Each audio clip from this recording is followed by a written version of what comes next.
Assalomu alaykum aziz kitobsevar millat kitobxonlari. Bugun biz nega jadidlarning millatning vijdoni deb ataymiz degan savolga javob izlaymiz. Behbudiy, Fitrat, Cho'lpon va Abdulla Qodiriy kabi siymolarni bizga qoldirgan meros haqida siz bilan suhbatlashamiz. Jadidchilik yoki jadidizm 19-asr oxiri 20-asr boshida Turkiston, Kavkaz, Krim va Tatariston ziyolilari hayotida muhim ahamiyat kasb etgan ijtimoiy, siyosiy, ma'rifiy harakat.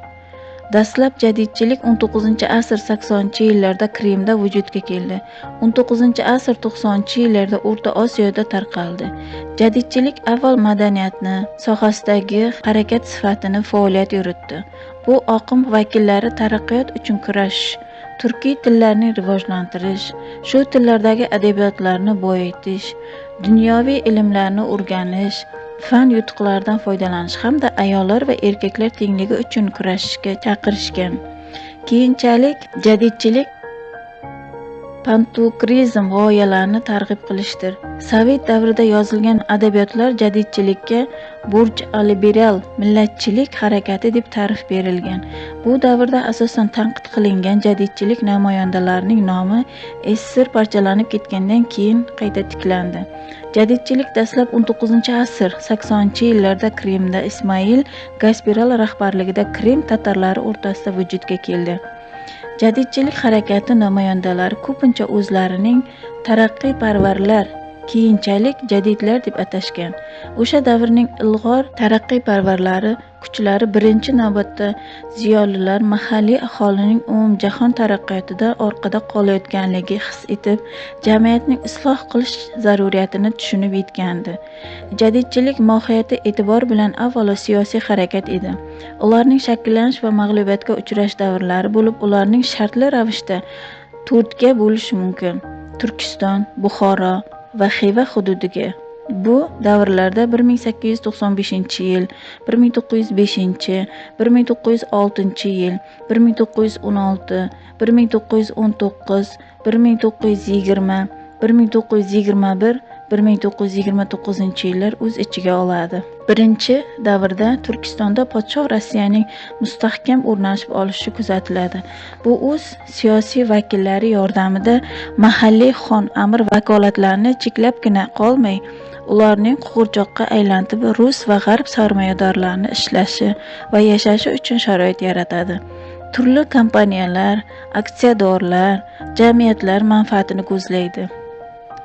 Ayni chog'da mahalliy aholini talab va ehtiyojlarini nazarga olinmay qo'yildi va diniy e'tiqodlar, urf-odatlar bilan hisoblashmaslik uchun mensimaslik kuchaydi.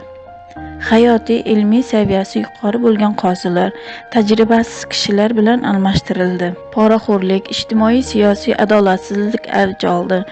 Madrasa va maktablar faoliyatini cheklandi. Mahalliy joy nomlarini ruscha atamalar bilan atash, hatto mahkama jarayonida ham qozilar bo'yniga xoch taqtirishga borildi. O'sha davr aholining Muhammadali xalfa Sobir o'g'li xalqqa qaratdi.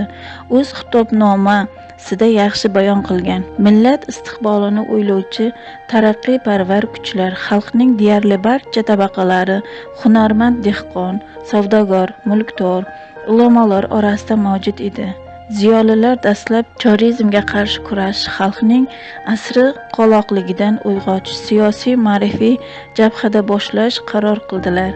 Jadidchilik harakati ana shunday tarixiy bir sharoitda Turkiston mintaqasida rivojlanish uchun o'ziga qulay zamin topdi. Jadidlar orasida yutuq olimlar, san'at va ziroatchilar, sohillarining zamonaviy bilimda mutaxassislari, madaniy arboblari yetishib chiqib, yurtning obod va o'z vatanlarining mustahkam ko'rishi orzu qildilar va shu yo'lda kurashdilar.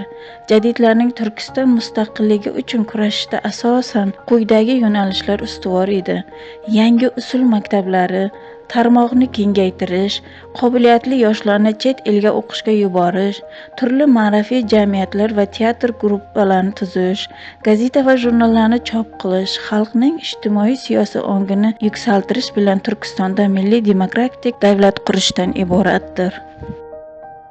Jadid bobolarimiz o'z hayotlarini xalqning baxti uchun qurbon qildilar. Ularning orzusi ozod va ma'rifatli xalq edi. Bugun biz o'sha orzular mevasini baham ko'ryapmiz. Sizningcha biz bugun jadidlar kutgan avlod bo'la oldikmi? Fikrlaringizni izohlarda kutib qolamiz. Bizni esa kuzatishda davom eting.